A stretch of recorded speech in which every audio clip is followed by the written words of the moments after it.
Welcome to the Real Estate Espresso Podcast, your morning shot of what's new in the world of real estate investing. I'm your host, Victor Menasce. This is the weekend edition. We have a very special show for you today.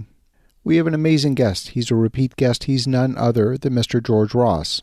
George is such a gem of a human being. At 95 years of age, he's one of the wisest men I know. He's famous for having been executive vice president in the Trump Organization for many years. He built a major law firm in New York City dedicated entirely to real estate. He's worked for some of the biggest brand names in real estate, from Goldman and DiLorenzo to the Wilpons family who owned the New York Mets. On today's show, we're extracting an idea from George's book on negotiation. This book was based on his course syllabus when he taught negotiation at the law school at New York University for over 20 years.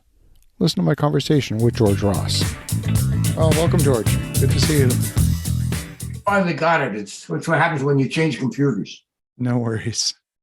Good. Pleasure to be here. Perfect. What do you want? What are we going to talk about? One of the things that you wrote about in your book was this concept of a deadlock. A deadlock occurring in a negotiation is something that a lot of people really tried their best to avoid. And yet you expanded on that as something that's not necessarily something to be afraid of, because it doesn't mean the end of the negotiation. You explained some techniques for, in fact, breaking through a deadlock. Yeah. I understand.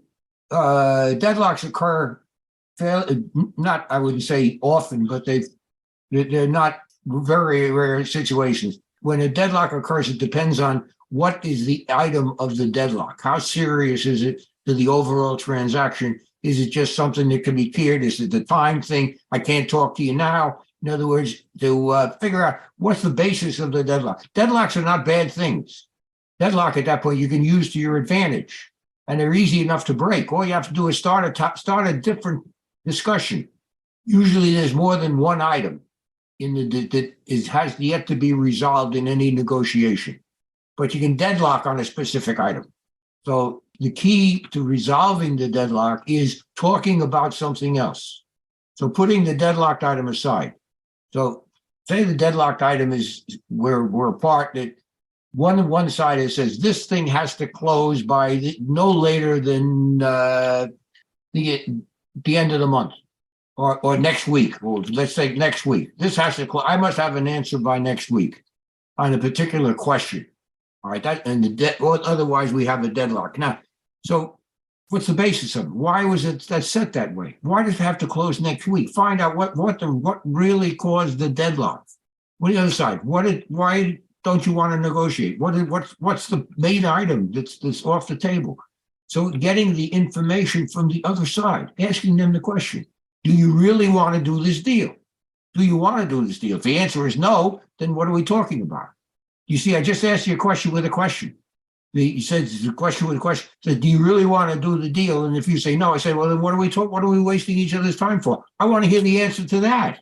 Why are we wasting time? I want to hear what you're going to say, and I'll work off that and see whether or not it's really a situation where it can't be resolved, or is it just a minor problem where there's a bump in the road on some phase of the negotiation. So let's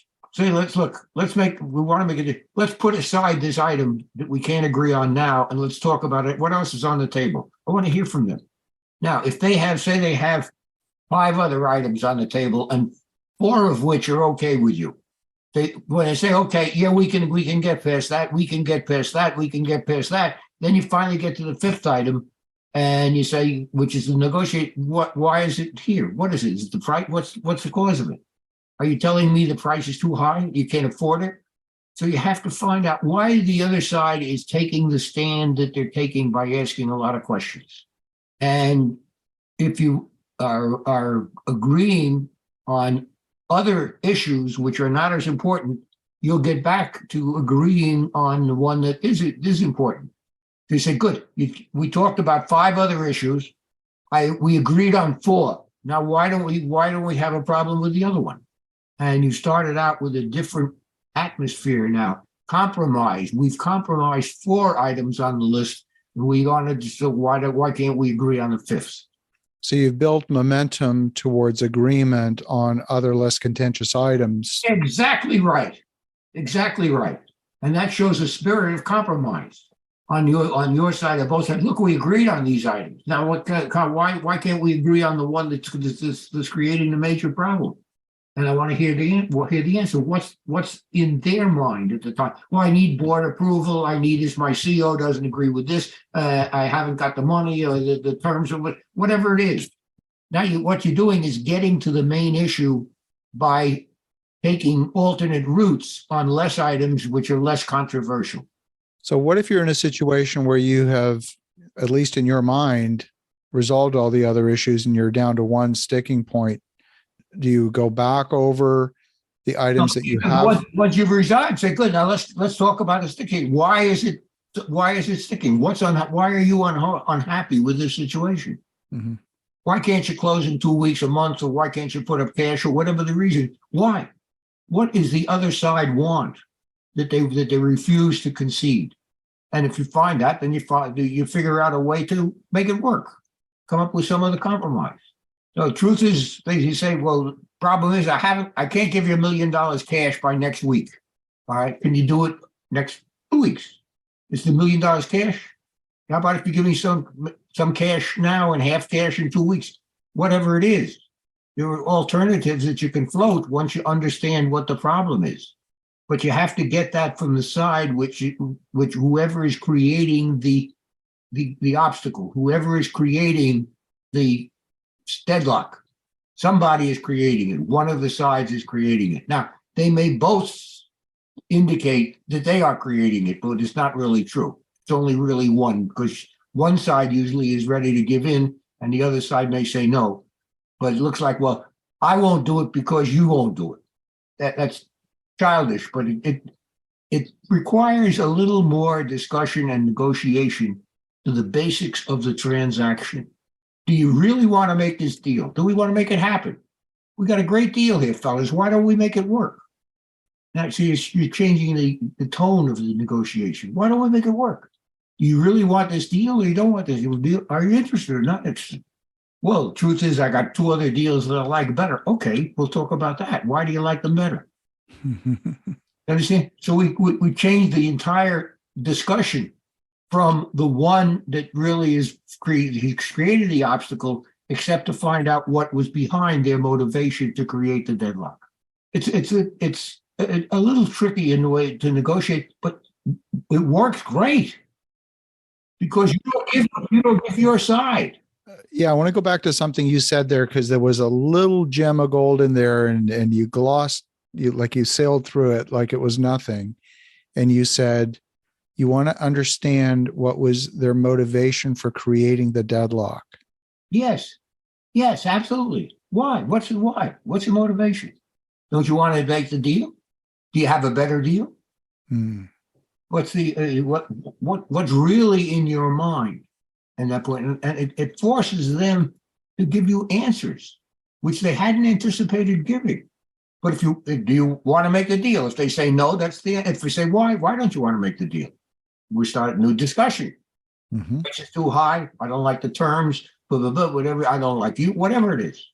But you see what's happened. You deflected the negotiation. You deflected the stumbling point, and you brought it out into the open in a different light. You've made them explain their position. Get the other side to explain what's creating the deadlock. Well, this is gold. Would you have an example that might even just illuminate it further? Yeah. Yes. I could give you an example a little bit further. Further was that I had a deadlock. I wanted to close a particular transaction, and the other side said, I don't want to close it till after January of next year. All right. And I say, okay, you don't want to close it January next year. How about this? How about if that I'll give you some money now, and I'll give you a letter of credit for January of next year that you can cash the letter of credit. So we don't close now. We'll get to January, give you the bulk of the money, but it's a finished deal. Then I met your problem. You want to go January? We'll go January. But we have a good deal and firm, and you know it's firm because the money is there. So we don't have to talk about it again. But you put the deed in escrow or whatever it is to make you happy, but the money is there. And we know we have a closed deal, and I solved your time frame because you wanted to get it into next year for tax reasons, And now I've done that. And yet it was important for you to close and take possession. So what did you do? Did you have some kind of... We have it ready.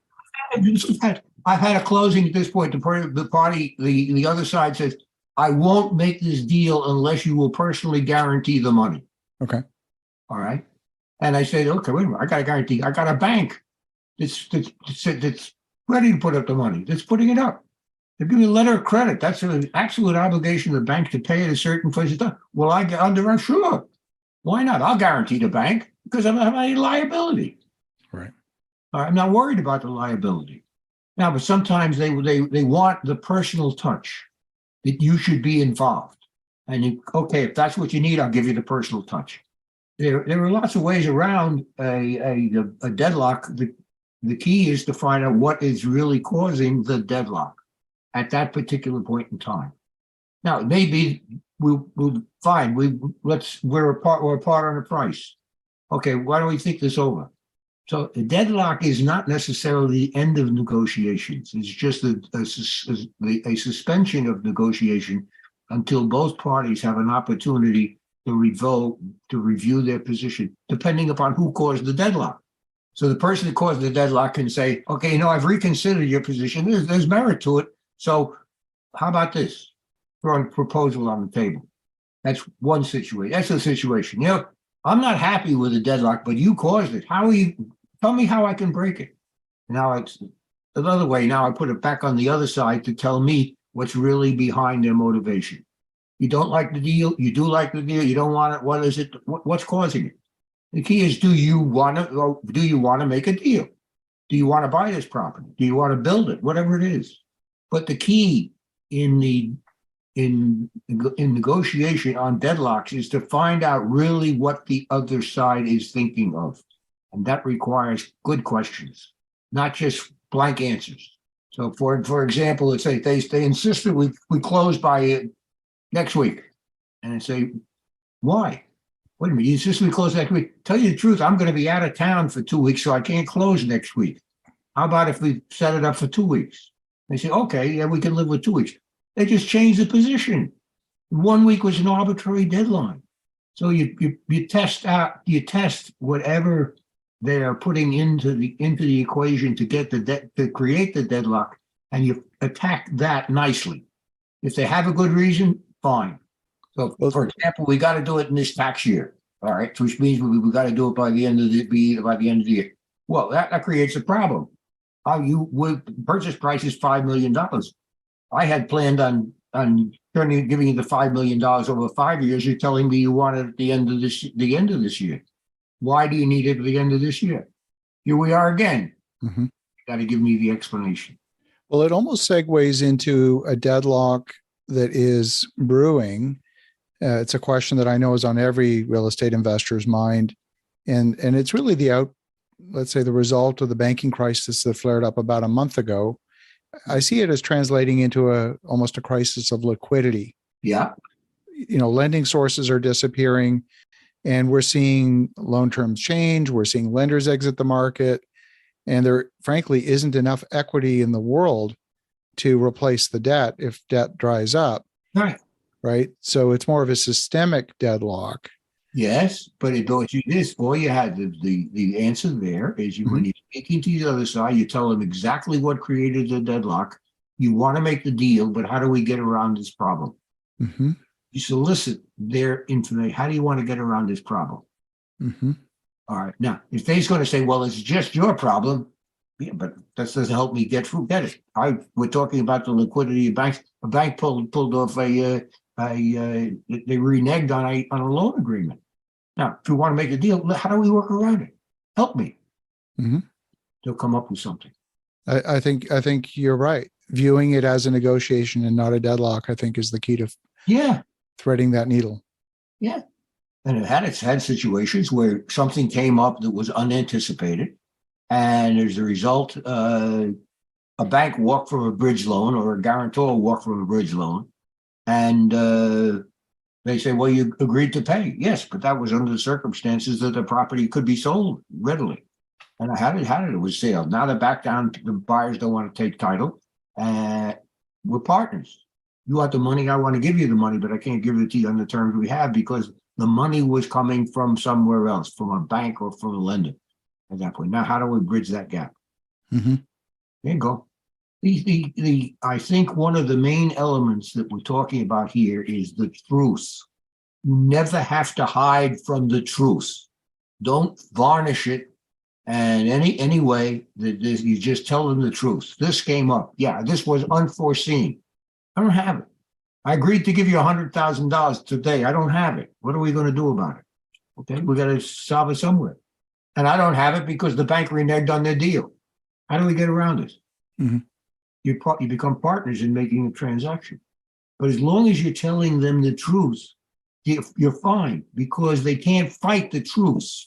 When you make it up and say, well, economic conditions are changing or whatever, or you start giving a song and whatever it is, some kind of an explanation that is refutable.